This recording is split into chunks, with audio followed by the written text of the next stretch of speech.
Hope Hart from Syngenta and Leigh-Kathryn Bonner from B Downtown. Hope, 30 seconds to kind of introduce who you are. Yep, so native North Carolinian, grew up in the agricultural area down in the Sandhills. I started at Syngenta about 20 years ago, combining science and agriculture. I thought I might just define what a GMO is because I got that question before we got seated already today, so just make sure everybody's aware. Genetically modified organism, it means an organism's DNA has been changed. DNA changes all the time, it's very natural. The difference of what we'll be talking about tonight is genetically modified crops. GMOs also come in other flavors. Most of your insulin is made by a genetically modified organism these days, but I think today we're debating more of an organic versus a genetically modified crop. So that's what I'll be focusing on tonight. Leigh-Kathryn from B Downtown.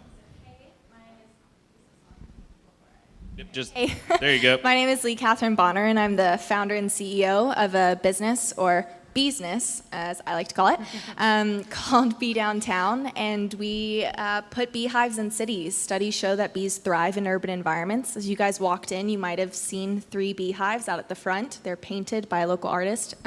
Those are some of ours. If you didn't, as you head out, make sure to look at them. And so I'm a 4th-generation beekeeper. I had the privilege of being around, a city where I had, all of the amenities and opportunities, but really the privilege was from growing up in agriculture. So I had a family farm about an hour from here in Farmville. So you have a farm in Farmville, right? So we had a family farm, and so I had the privilege of learning about agriculture. So I've had this very harmonious balance of rural and urban, and so I took my passion for bees and brought it to a city. So just so everyone is clear, the theme around food is organic versus GMO, in case that wasn't clear. Question 1. Hope, we'll start with you first. Proponents of agricultural biotechnology have said that GMOs increase yields while decreasing the use of chemical pesticides. Folks on the other side of the coin say GMO technologies have decreased the use of insecticides, but have increased the use of herbicides. Do GMOs have an effect on the environment? If so, what are those effects? Yes, genetically engineered crops do have an effect on the environment. With a GE crop, you can increase yield. Genetically engineered crops usually yield about 20 to 30% more than an organic crop. With a GE crop, I'm also taking into account conventional. I consider that all one thing, conventional, genetically engineered. GE crops help decrease soil erosion. That really comes from weed management. A very common practice for getting rid of weeds is to till the dirt. So just turn the dirt over, and that's how you get rid of weeds. You increase erosion when that happens. You don't have to do that as much with a genetically engineered crop. Soil compaction. I saw this in person out in Illinois. I got to go to a field trial out there, and they had this beautiful black dirt. The kind of dirt that we have to go to Home Depot and Lowe's and buy to put in our clay yards out here. Beautiful black dirt. Had a little wilted plant growing in the middle of it. When they pulled it up, it didn't have hardly any root system because the field was so compacted. That's from the number of tractor passes that are made through a field. When you use GE or conventional crops, you don't make as many tractor passes through the fields because the techniques that you're using, the tools you're using to control your insects and diseases don't require 5 or 10 applications. They just require 1. The GE crop already has it in it. And then last point is another story from a farmer that works with us is on his fuel costs. So I spoke with a farmer who has 250,000 acres out in the Northwest in Montana, Nebraska, and Idaho, and he grows potatoes, conventional and organic potatoes. And he told us that the diesel bill on his conventional field was 7 times less than what it was for his organic field, same number of acres planted. And that is just a reflection of the number of tractor passes. Leigh-Kathryn? Yeah, so I think one of the biggest issues here is actually soil health. And so since World War II, agricultural practices changed. We used to have small family farms. So did anyone have a grandparent, raise your hand, that ran a farm? Yeah, we're in North Carolina, one of the largest agricultural states in the U.S. Who here runs a farm? Yeah, it's very few people now. And because in World War II we started using more chemicals, after World War II, more chemicals so that we could have these large-scale farms of monoculture crops. And monoculture crops are not healthy for the soil. And so we've taken these monoculture crops and we just mass produce them on wide scale. And these crops, we're not using cover crops, we're not rotating crops, and we're not letting fields lay fallow. And instead we're taking, genetically modified plants, and then we add chemicals back into the soil so that we can just mass produce these crops over and over. And soil health is just imperative. It's not just for the crops, but it's also for the bees. So when the soil is healthy, a crop is healthy. A crop can naturally fight off diseases much easier. It's like when you have, like labs, they don't live nearly as long as a mutt does because diversity is so important in all aspects of our ecosystem. So when we take care of soil, the bees are healthy because there's more pollen, there's more nectar. The bees are able to pollinate more, so we have higher crop yields. And, nowhere in nature do we have monoculture crops? So why would we now start growing monoculture crops? So I think this one spurs some debate, so I will allow a quick follow-up if you would like to. Sure. I agree in the family farming. 90% of the 570 million farms in the world are family-owned still. They produce 80% of the world's food. So most of our family farming, most of our food is still coming from family farms. I agree completely with Leigh-Kathryn that soil health is an extremely important part of farming and agriculture and producing food. And those family farms are leaving their farms to generation after generation to their kids, so they are looking for ways to be as sustainable as possible. So sustainable agriculture is something we both are probably going to talk about tonight. All right, question 2. And Leigh-Kathryn, we will start with you on this one. Yeah. The world population is projected to reach 9.7 billion people by 2050, a 33% growth from today. With a growing world population placing higher strains on natural resources and creating higher demands for food production, is it possible to combat this issue with GMO technology? Yeah, so we're in the triangle. We are in, we're really fortunate to be in a region where there is so much technology and there are so many bright people in this region. And because of that, we have the ability to truly create lasting change. And when we create that lasting change, we need to address it from its actual root cause. And the root cause is food production. It's not the problem. It's that we currently have enough food to feed 14 billion people. And not just feed them, but we can provide them with 4,200 kilocalories a day. But the issue is that 40% of food, before it even reaches the marketplace, is wasted. So that's where the problem lies, is in these areas where we're not able to transport food the correct way. We're growing enough food, and we're able to do that as it is right now. And that's where the pain point lies. It is unacceptable that children still go hungry at night. That, my roommate, who is a kindergarten teacher, is stressed out when she goes home because she knows 2/3 of her classroom are not going to have dinner that night. And then the next day, they're stressed out at school and they're not able to focus and learn. So it's not technology of crops that we need to be focusing on. It's that we have the brightest people in the country right here, and that we can be focusing on food processes so that we can make sure that everyone is able to receive food and it's not wasted, but it is instead given to people that actually need it. So you had the questions beforehand, and I misspoke, but you still answered the right question. Is it possible to combat this issue without GMO technology? You still answered it, but just wanted to be clear for the audience. Maybe. That's my presidential candidate answer. No, I'm just kidding. Maybe.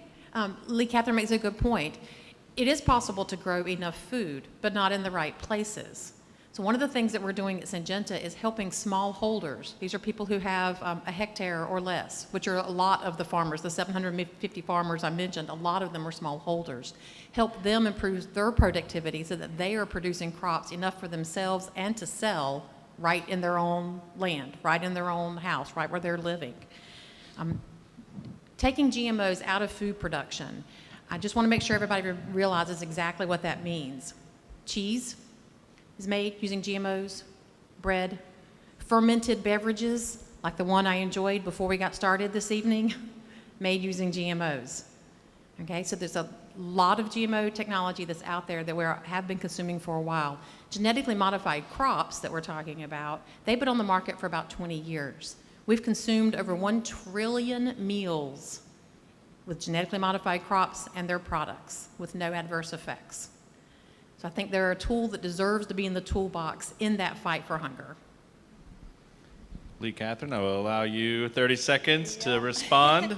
Yeah, and it's a great point that we eat off of GMOs right now, but then it's also, we have, ever since we stopped being nomadic, we have had agriculture. Eating cheese is not in the last 10 years that we've started doing this, and we've had this before GMOs. We've been able, to work cattle and to provide ourselves with food that is sustainable for our world since before we started genetically modifying crops. And so I think it's really important to remember that, there are some places we've seen issues with genetically modified crops, but in the grand scheme of things, they haven't been around for that long. We live in an economy now where we want results right away. We want things, at our fingertips, and it's so important to realize that, nature goes at its own speed, and we don't know exactly what is going to happen over 200 years from now once we've had this in our food systems for so long. All right, question 3, and we will start with Hope for this one. It is no secret that honeybees are a vital part of food production. If they disappeared, how would we address this missing link in food production? So this one's pretty easy for me, being on the pro-GMO side, because genetically engineered crops do not harm honeybees or bumblebees. They do not harm bees, so there's no adverse effects from GM crops on bees. So unfortunately, we do not have a plan for what we would do if bees suddenly disappeared from the planet. Instead, what we focus on is increasing the biodiversity and the bee habitat so that we can ensure that those important pollinators aren't eliminated from the food chain, aren't eliminated from agriculture. For example, we have a program called Operation Pollinator that started in the UK, where we increase habitat for bees and pollinators, other pollinators as well, on land around commercial farmland and golf courses. So this is taking the land around the edge of those monoculture fields and making sure that that land is sufficiently diversified so that all the pollinators do have exactly what they need to be able to do their jobs. Another program we're looking at is called the Good Growth Plan that we've been doing for a couple of years, and we have some goals on this where we've aligned with several different NGOs and nonprofit organizations to improve diversity around fields around the world. We're looking to improve diversity in over 12 million acres of farmland globally by the year 2020. So we're trying to institute these programs and keep these programs going so that we can make sure bees are not eliminated out of the agriculture system. And I feel like Leigh-Kathryn might have something to say about this one. Your plan and how we would address the missing link in food if honeybees disappeared. Yeah, so with GM crops, we also add more chemicals into the soil. And so if the honeybees disappear, we would not be able to sustain ourselves. Honeybees are the #1 pollinator in the world. And over the past 30 years, bees have been dying at alarming rates due to, loss of habitat from monoculture cropping. So those buffer zones, and it's great that y'all are working to add more buffer zones because those buffer zones we used to have are now gone because farmers are, clear cutting everything so they can use as much arable land as they have.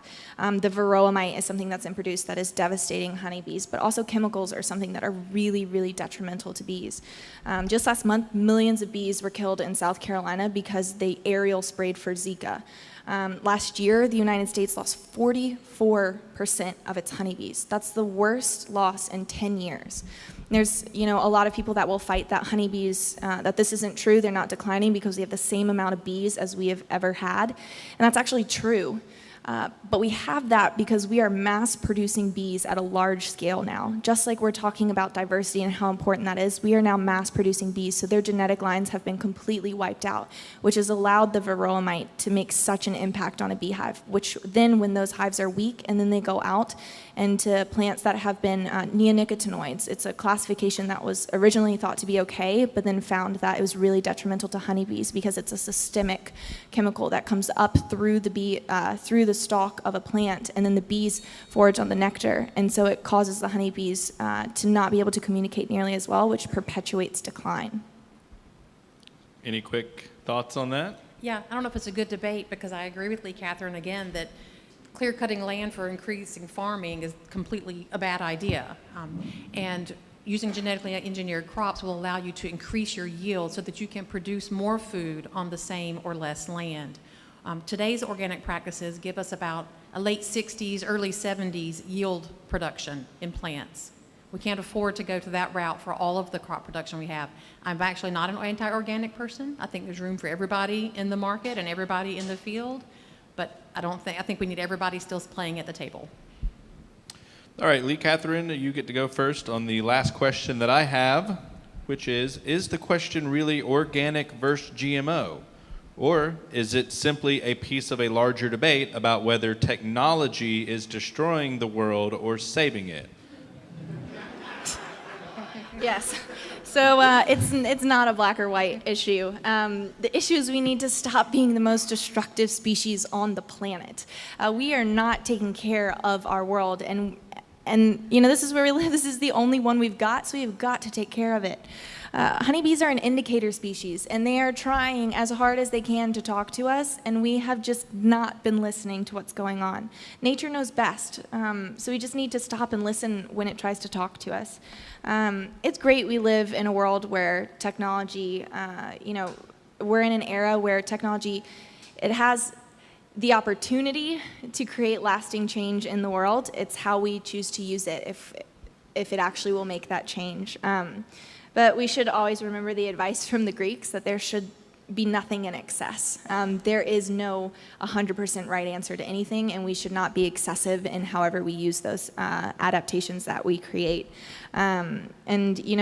It's just, I have seen how technology has benefited my grandpa to where he can hire more people and where, he has been able to, increase yields from that technology. But I have also seen how that my grandpa is losing his farm, and that we just hope that he doesn't lose it before he passes away because, the seed has gotten more expensive and it's harder for him to be able to farm, and he can't afford the new machinery that has to go with this new, type of farming. But what I won't ever forget is seeing how my grandpa cares for his land, his animals, and his crops. And that has taught me to appreciate agriculture, to appreciate nature. We can't control nature. We never will be able to. But I am thankful that through Bee Downtown, I have been given the chance to learn about the bees and become a very small part of their beautifully incomprehensible world. I also believe it's part of a bigger discussion. I don't think this is just GM versus organic. I do believe it ties into more of a technology debate overall. A lot of the people that I meet that are very, very anti-GMO are also anti-other technologies. So it's a very interesting kind of debate. So stick around later. They'll talk to you more. I believe that humans have an intellect for a reason, and I think that we should use that intellect for our fellow humans and for the world that we live in. I think we should use our intellect to make organic crops where that they do yield. Can we improve those crops so they do yield such as other crops? Can we improve the chemistry that we use so it is safer and more effective? Can we make genetically engineered crops that have increased nutritional value? Can we use that intellect to combine all of these tools together to help feed the growing population so there aren't any starving kids anymore, and also take care of our world so that we have something left to pass on to our kids? Now, where do you both stand on buses that can drive themselves? I'd rather comment on the social media, because the whole GMO debate on social media is like, wow, like you said, vitriolic. Whew. All right, time for our audience question. Jacob, that gentleman right behind you really wants it. All right, I have the utmost respect for GMOs as well as the environment. And in order to feed the amount of people that we're talking about, they're almost quintessential. But something, and you talked about diversity on one of your comments. But in reality, GMOs open us up to a world of risk from pests as well as diseases in crops. Like it decreases the diversity. And I know I want to treat you as a debater by yourself, but you have been acting like you're a representative of another force. So what have you guys been doing to make a difference on that respect, like reduce the risk of decreasing diversity and, yeah, I think she gets Yep, so how do we increase diversity in crops? you guys acknowledge the fact that it's decreasing diversity as well as mitigating that risk? Yeah, so in crops, in cropland, the diversity is decreased. In native species, the diversity is not decreased. And so there's a difference in it. And I'll speak for corn. I know more about corn. In cultivated corn, it would not survive on its own. It's a very weak plant. It has to be babied in the field and taken care of. So nature would actually take out our corn that we eat because it's not a very strong plant.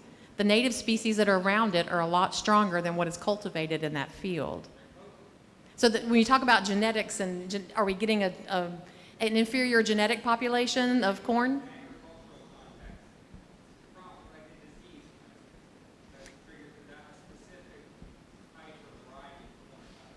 Yep, so if corns develop diseases or they are susceptible to a specific disease in the monoculture, that's what it is. We've not seen an increase in that, and we do tend to make hybrids. Everything that we do is hybrids. So yes. Yes, there is active monitoring of our strains. Are we increasing disease in the strains? Are we seeing increased disease in those strains? Are we battling it? Yes, there is active monitoring. Yeah. Have anything on that one, or? Yeah, so yes, seeds are sacred. So, if you look at Native American cultures and you look at corn, and, that is something that Native American cultures do not want to give up. Corn is sacred. Their seeds are sacred. And, chemical companies will come and try to buy that from them. And, a lot of these Native American tribes won't let them because over the years they have made a corn that is really, really strong through natural selection. And that is so important. The diversity of natural selection is so important. And we see that happening with the bees, where they're no longer diverse and they can be wiped out because of that lack of diversity. With, monoculture cropping, it's just this, everyone, drops their hands when it's like, okay, so grandpa to grandma to me, and everyone's hands are dropping. So we are seeing a decrease in the number of local farms. Small-scale farmers are not able to compete anymore. And we see, through almond orchards in California, the bees are literally trucked there on 18-wheelers because there's not enough bees left to pollinate. These bees sit on orchards so that they're the only pollinator of almonds. Those bees sit on almonds during the blooming period of almonds, and that is the only food source that they receive. So as we tell kids from the day they ask for chicken nuggets, you're only get this one time a week because you need a well-balanced diet. What we do with bees is we just sit them on one agricultural crop and we truck them across the United States, and then we put them on another agricultural crop. They don't have well-balanced diets anymore. And as that goes back to, genetically modified crops, we need these small-scale farms, and we need organic farming and farms that will use cover crops and will, have crop rotations where it's not about creating, their farmers are promised the highest yields possible if they work with GMOs and, if with different chemicals. But really, these crops are stronger, they're healthier, they have longer genetic lines that are much more diverse when we work with crops that have been around for a longer period of time, instead of hoping that through technology we won't have any issues, but we don't know if we won't have any issues. All right, so before I ask for a applause for you and everyone, just hang on to the mics for me, and I'll grab them, just so if you put them on the table, they might roll off. Okay, now you may applause the two lovely ladies. Thank you both.